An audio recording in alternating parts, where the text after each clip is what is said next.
그리고 대통령이 6번이나 전화 와서 국회의원들 체포하라는 지시도 거부하는 등으로 오히려 계엄군의 실행 행위를 도와준 게 아니라 사실상 방해하는 역할을 했습니다. 따라서 판례에서 이 정도까지 하면은 성립하지 않는다고 저희들은 판단하고 그 부분을 중점적으로 변론했습니다. 완전히 이거는 죄가 성립되지 않는다고 무죄 변론을 할 때가 있는데 지금 조지호 경찰청장 측은 무죄 변론을 하고 있는 겁니다. 근데 무죄 변론을 할 때는 이제 아예 이 조지호 경찰청장은 이 내란 주요 업무 종사 혐의에서 아예 책임이 없다. 이쪽으로 변론을 가져갈 수밖에 없어요. 그렇게 네. 가져가려면 모든 책임은 지시한 대통령에게 있고 나는 그것을 오히려 막으려고 노력을 했는데 네. 그것을 못 막았을 뿐인데 그래서 이렇게 벌어진 거지 나에게 책임을 돌릴 수는 없다. 지금 판례도 이 정도면은 이렇게 책임을 돌릴 수 없다라고 보고 있다라고 변호인이 지금 얘기하지 않았습니까? 네. 그러니까 똑같은 그런 스탠스를 헌법재판소 와서도 유지를 해야 나중에 조지호 경찰청장의 형사법정에서도 네.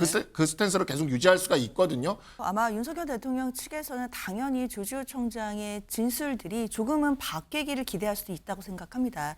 지금 앞서서도 검찰 조사라든지 수사기관에 나가서는 대통령의 지시가 있었다라고 진술을 했던 사람들도 헌법재판소의 증언대에 올라서는 그리고 대통령을 면전에 두고서는 진술이 조금씩 바뀐 경우가 있었거든요. 아마 대통령 입장에서도 지금은 조지호 청장의 진술이 바뀌거나 또는 그 뉘앙스가 조금은 변하지 않을까 이런 기대도 저는 있을 거라고 생각은 드는데 윤이 끌어내라 지시 주장한 조지호 청장, 조지호 경찰청장 오늘 윤 탄핵 심판 출석한다입니다. 어제 저희가 전해드릴 때 내일 조지호 청장 증인으로 지금 신청이 됐는데 과연 나올 것이냐 현재 암투병 중이고 건강상의 이유로 못 나온다 그랬는데 구인장을 지금 발부했는데 어떻게 할까라고 말씀을 드렸었는데 어제 조지호 청장 쪽에서 나오겠다라는 입장을 밝혔다라고 해요. 그래서 오늘 직접 나와서 이 증인으로서 얘기를 할 거다라는 건데 제목에 지금 나와 있죠. 조지호 청장한테 이목이 쏠리는 이유, 그동안 윤 대통령이 끌어내라고 지시를 했다라는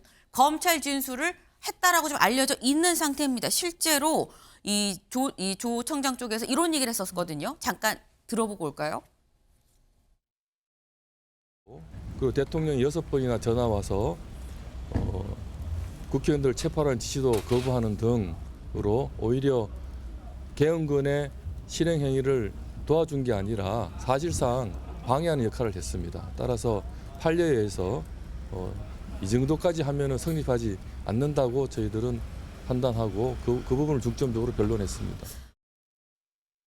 네. 6번의 전화 통화가 있었다라고 변호인도 얘기를 했죠. 이 6번의 전화 통화 좀 보겠습니다.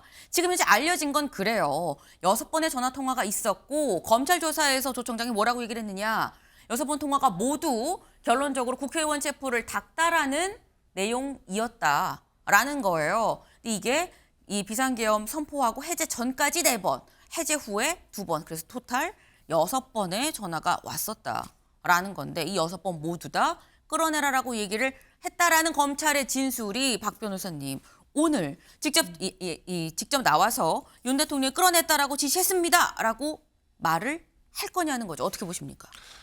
할 가능성이 굉장히 높죠. 지금 보면 변호인이 지금 인터뷰를 하지 않았습니까? 네. 변호인의 인터뷰는 지금 조지호 경찰청장 변호인의 인터뷰는 무죄 변론을 하고 있는 거거든요. 그러니까 우리가 형사사건 변호를 할 때 유죄를 자백을 하고 양형을 이렇게 좀 낮추는 그런 변론을 할 때가 있고 네. 그냥 완전히 이거는 죄가 성립되지 않는다고 무죄 변론을 할 때가 있는데 지금 조지호 경찰청장 측은 무죄 변론을 하고 있는 겁니다. 근데 무죄 변론을 할 때는 이제 아예 이 조지호 경찰청장은 이 내란 주요 업무 종사 혐의에서 아예 책임이 없다. 이쪽으로 변론을 가져갈 수밖에 없어요. 그렇게 네. 가져가려면 모든 책임은 지시한 대통령에게 있고 나는 그것을 오히려 막으려고 노력을 했는데 네. 그것을 못 막았을 뿐인데 그래서 이렇게 벌어진 거지 나에게 책임을 돌릴 수는 없다. 지금 판례도 이 정도면은 이렇게 책임을 돌릴 수 없다라고 보고 있다라고 변호인이 지금 얘기하지 않았습니까? 네. 그러니까 똑같은 그런 스탠스를 헌법재판소 와서도 유지를 해야 나중에 조지호 경찰청장의 형사법정에서도 네. 그 스탠스를 계속 유지할 수가 있거든요. 그렇기 때문에 저는 그래서 이런 부분이 대통령 측 변호인단이 오늘 신청한 증인들, 물론 헌재가 나머지를 기각하고 이렇게 채택한 거긴 하지만 오늘 신청한 증인들은 대통령에게 아무런 도움이 안 될 증언을 할 사람들이에요. 그러니까 조지호 경찰청장도 지금 뭐 6번의 통화를 받았고 그중 4번은 끌어내라는 지시를 받았고 2번 마지막에 받았을 때는 그 얘기를 했대지 않습니까? 당신 때문에 되게 일찍 끝나게 돼서 뭐 그렇게 잘 됐다라는 식으로 약간의 질책성에 그런 말이 들어가는 걸 보고 사임을 했다라고 얘기하는, 그것도 자신이 이제 그 무죄의 증거로 삼고 있는 거거든요. 사실 이 내란 주요 업무 종사라는 것은 만약에 유죄가 인정이 된다면 최소 15년에서 20년 정도 선고를 받는 중범죄이기 때문에 이러한 생각을 안 할 수가 없어요. 그래서 대통령 측에게 그렇게 유리하지 않은 변론을 오늘 진술을 할 네. 가능성이 높다, 이렇게 생각이 듭니다. 그러니까 지금 말씀은 이 조지호 청장 입장에서 아까 지금 저희가 변호인의 얘기를 들어봤지만 변호인이 얘기를 하는 건 기본적으로 무죄를 주장을 하고 있기 때문에 그러려면 지시가 내려왔고 지시를 따랐을 뿐이다라는 이 논리로 갖고 가야 되고, 그렇다고 한다면 오늘 직접 헌재에 나와서도 검찰에서 했었던 그 진술, 윤 대통령이 끌어내라고 지시를 했다라는 이 진술을 유지하지 않겠느냐라는 말씀을 지금 하셨어요. 그래서 과연 이런 얘기를 한다면 윤 대통령 쪽에 유리한 증인이냐, 윤 대통령 쪽에서 신청한 증인인데 글쎄 이게 유리하게 작용을 할까라는 말씀을 하셨는데, 사실 이 조지호 청장이 계엄 선언이 있고 그 다다음 날 12월 5일이죠. 5일 날 국회에 나와서는 이렇게 얘기를 했습니다. 들어보실까요? 포고령에 따라서 23시 37분에 경찰청장이 전면 통제를 지시했습니다. 계엄군 누구로부터 지시를 받았습니까? 계엄사령부로부터 요청을 계엄사령부 누굽니까? 계엄사령관입니다. 저한테 전화했습니다. 사령관이 직접 전화로 해서 예. 경찰청장이 지시를 한 겁니까? 예. 포고령 1호에 모든 정치 활동을 금지한다. 자, 의원들이 비상계엄을 해제하는 게 통상의 정치 활동입니까? 답하세요. 포고령 1호에 해당되냐고요? 그것은 일단 국회가 기본적인 제가 다시 물을까요? 정치의 장이지 않습니까? 저는 된다고 판단을 했던 겁니다. 네. 지금 잘 들어보셨죠? 지금 사실 지난 12월 5일 날 국회에 나와서도 조 청장은 포고령에 의거해서 이렇게 했습니다라고 하는데 윤건영 의원이 물어봐요. 지금 이게 정치 활동의 일환이라고 판단을 하신 겁니까? 라고 물었는데 여기에 대해서 네, 그렇게 판단을 했습니다라고 또 얘기를 하고 있거든요.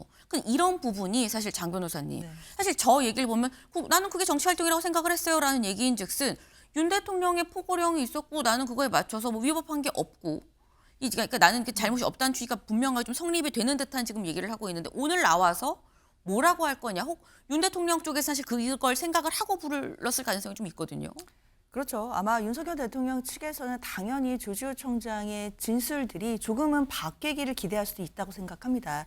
지금 뭐 앞서서도 뭐 검찰 조사라든지 수사기관에 나가서는 대통령의 지시가 있었다라고 진술을 했던 사람들도 헌법재판소의 증언대에 올라서는, 그리고 대통령을 면전에 두고서는 진술이 조금씩 바뀐 경우가 있었거든요. 아마 대통령 입장에서도 지금은 조지호 청장의 진술이 바뀌거나 또는 그 뉘앙스가 조금은 변하지 않을까, 이런 기대도 저는 있을 거라고 생각은 드는데, 앞서 박 변호사님 얘기 주신 것처럼 저는 오늘 조지호 청장이 그날 있었던 일을 그대로 진술해 줄 것이라고 기대하고 있습니다.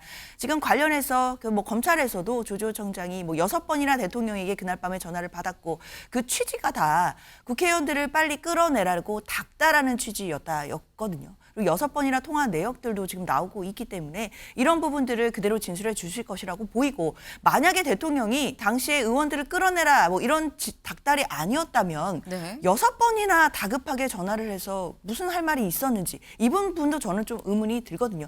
단순하게 뭐 국회 경비를 위해서거나 아니면 질서 유지를 위하는 그런 지시가 6번이나 저렇게 다급하게 전화를 할 내용이었는지 뭐 이런 부분들을 합리적으로 따져본다라고 한다면 저는 조지호 청장이 윤석열 대통령으로부터 당일 지시를 받았다라는 점이 좀 더 합리적으로 맞는 얘기다라고 생각이 듭니다. 그렇기 때문에 오늘 이제 마지막 증인입니다. 오늘 네. 7시에 이제 증인 신문이 시작이 되는데 아마 오늘 헌법재판소의 재판 자체가 야간 재판으로 밤늦게까지 이루어질 가능성도 있고, 그럼 조지호 청장이 관련해서 본인이 겪었던 바 그리고 윤석열 대통령으로부터 받았던 지시 그 내용 그대로 진술하지 않을까 생각합니다. 지금 조지호 청장이 검찰의 진술을 그대로 유지할 가능성이 상당히 높다라고 두 분이 공통적으로 지금 전망을 해주셨어요. 조지호 청장의 진술이 사실 주목이 되는 이유가 결국 윤 대통령이 정치인 체포를 지시했느냐 안 했느냐 이거를 지금 가려줄 수 있는 증인이 될 수 있기 때문에 그래서 오늘 조 청장한테 지금 이목이 쏠리고 있는 거죠. 그런데 이 조 청장 이 계엄 해제된 이후에 윤 대통령과 이런 얘기를 했다고 해요. 이상민 장관이 지난 7차 변론 때 나와서 이런 얘기를 했죠. 먼저 들어보고 오실까요? 대통령님, 계엄 해제는 신속히 해제를 정말 잘하신 것 같습니다. 라고 말씀을 드렸더니 대통령께서 하시는 말씀이 그래 말이야. 그렇지 않아도 좀 전에 서울청장인지 경찰청장인지 하고도 통화를 했는데 신속하게 의원들을 출입을 시켜서 계엄이 빨리 해제되고 그 덕에 유혈 사태, 최악의 경우에 유혈 사태도 일어나지 않고 잘 해결된 것 같다. 그래서 그 서울청장인지 경찰청장인지를 잘했다고 칭찬해 줬다. 이런 취지의 말씀을 하셨습니다. 네. 지금 이상민 장관은 내가 윤 대통령이랑 계엄 해제 이후에 통화를 하면서 아유 잘 끝내셨어요 얘기하니까 안 그래도 뭐 서울청장인지 경찰청장인지 빨리 좀 신속하게 의원들을 들여보내서 내가 뭐 잘했다라고 얘기를 했어 라고 얘기를 지금 이상민 전 장관이 얘기를 한 겁니다. 근데 여기에 대해서 이 잘했어 라고 얘기했다는 윤 대통령 그 말에 대해서 여기 좀 볼까요? 네. 비상계엄 해제 의결 직후 윤 대통령이 조지호 청장이 죄송하다라는 뜻을 표했다 그래요. 근데 여기에 대해서 수고했다, 덕분에 빨리 끝났다라고 얘기를 했는데 이거에 대해서 조 청장이 뭐라고 얘기했느냐. 난 이게 다소 뼈 있는 말이라고 생각을 했다라고 검찰 조사에서는 얘기를 했었다라는 게 보도로 지금 전해졌죠. 근데 이게 박 변호사님 사실 뼈가 있는지 없는지는 이게 어간상에 느끼기 마련인 거잖아요. 이거 사실 조 청장 아니면 아무도 알 수 없는 건데 요 발언도 오늘 유지가 될 것이니까 뭐 증거가 있는 것도 아니고 판단의 영역 아닙니까? 네, 이상민 장관도 저러한 발언, 비슷한 발언을 서울청장인지 경찰청장인지한테 했다라고 이야기를 했지 않습니까? 네. 그러니까 비슷한 발언은 있었던 것 같아요. 근데 윤석열 대통령이 사실 약간 은유적으로 이렇게 표현하는 면들이 조금 있었던 것 같습니다. 그래서 예전에 제가 한동훈 대표랑 윤석열 대통령 독대 이후에 그 제로콜라 관련돼서 제가 그 이야기를 하면서 이게 약간 그 삼국지에 나오는 순욱에게 조조가 보낸 빈 찬압 같은 그러한 느낌이었다라고 얘기했는데 아마 비슷한 느낌을 우리 조지호 경찰청장도 네. 받았지 않았을까. 정말 수고했다고 얘기하는 게 아니라 뭔가 이렇게 수고했다고 얘기하면서 이렇게 그 삼국지에도 보면은 도시락을 보내주거든요. 근데 네. 도시락을 열어보니까 아무것도 없는 거예요. 그러니까 그만 떠나라 이런 느낌으로 받아들인 거 아닌가라는 생각이 들고 조지호 경찰청장 입장에서는 본인의 무죄를 입증하기 위해서라도 아까 뭐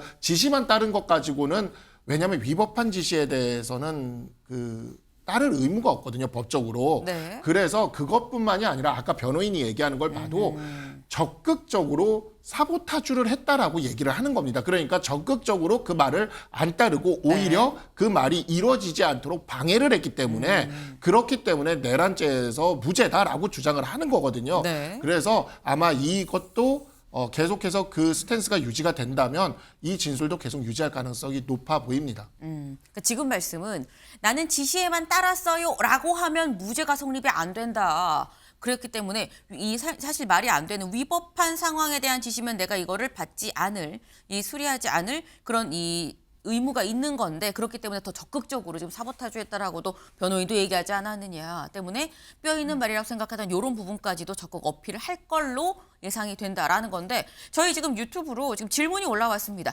조지호 청장 증언할 때 이거 가림막 같은 건 필요 없을까요? 라는 질문이 지금 들어왔거든요. 장 변호사님. 그렇죠. 애초에 그래서 사실상 이 탄핵 심판 절차에서 국회 측에서 계속 그 얘기 했었거든요. 증인신문 할 때 적어도 대통령을 퇴정 조치해주던가 아니면 가림막이라도 좀 설치해달라 이런 얘기 계속 했었습니다. 우리가 형사재판에서도 일반적인 경우에도요. 증인이 증언대에 나와서 뭐 피고인의 얼굴을 본다거나 이럴 때 좀 심리적인 압박이 생길 것 같으면 피고인을 뭐 퇴정 조치한다든지 가림막 설치해주는 경우들이 있거든요. 이번에도 사실상 윤석열 대통령을 면전에 두고 당시의 군 사령관들이나 지휘관들이 직접 대통령에게 불리한 진술을 하는 것 심리적으로도 상당히 압박이 될 거라고 뭐 대부분 예견할 수 있습니다. 그래서 국회 측에서도 가림막 설치라도 해달라고 했던 것인데 그게 이제 받아들여지지는 않았거든요. 이런 부분들이 사실상 그동안의 증인신문에도 증인들에게 심리적으로 조금은 작용하지 않았을까 하는 또 생각도 들기는 합니다. 오늘 조지호 청장에 대해서도 가림막 설치는 아마 없는 것으로 지금 알려져 있는데요. 뭐 조지호 청장으로서는 뭐 대통령 면전이라고 할지라도 본인이 네. 그날 겪었던 내용들을 그대로 증언을 하는 것이 공직자의 도리인 것이고 특히나 저 얘기 수고했다 덕분에 빨리 끝났다 이걸 뼈 있는 말로 들었다는 건 네. 결국 질책성으로 들었다는 얘기거든요. 그러니까 결국 조지호 청장이 사실상 그날 명령에 제대로 이행을 하지 않고 방해를 했기 때문에 계엄이 빨리 끝났다라는 이 얘기는 조지호 청장에게는 법적으로도 상당한 방어가 되는 논리입니다. 따라서 오늘 다른 증언은 몰라도 저 얘기, 자기가 질책성으로 뼈 있는 말로 들었다는 얘기는 강력하게 증언으로 될 가능성이 높다고 보입니다. 네, 지금 두 분이 공통적으로 하시는 말씀이 조지호 청장은 본인의 형사재판을 위해서라도 오늘 윤 대통령 쪽의 얘기가 아니라 오히려 국회 쪽의 얘기도 힘을 실어주는 이런 내용의 증언을 할 가능성이 상당히 좀 높다라고 말씀을 하셨어요. 이렇게 되면 조 청장을 증인으로 신청한 윤 대통령 쪽에서는 이 사실상 좀 당황스러운 결과가 빚어질 수도 있는데 실제 그럴지 안 그럴지는 오늘 저녁 7시에 지금 이 조 청장 증인으로 나온다고 하죠. 지켜봐야 되는 부분이 아닌가.